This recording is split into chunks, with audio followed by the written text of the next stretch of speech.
Doctor से पूछो 2 और 2 कितने होते हैं, तो वो कहेगा होते तो 4 हैं, मगर आप फलां कंसल्टेंट से सेकंड ओपिनियन ले लें और फलां टेस्ट करवा लें ताकि कंफर्म हो जाए।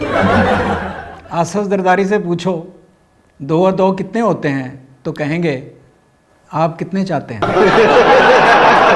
वो दोनों हाथ जेब में डालकर भी आप पर हाथ डाल सकते हैं। भट्टो उनकी पसंदीदा शख्सियत है, मगर कहते यूं हैं जैसे वो भट्टो की पसंदीदा शख्सियत हो। वो मफाहमत के बादशाह हैं। अगर जंगे अजीम दोइम में हिटलर की जगह जर्मनी के चांसलर होते तो जंग करने की बजाय इत्तेहादियों से दोस्ती कर लेते, तो फिर इत्तेहादियों का वो हाल होता जो हिटलर का हुआ।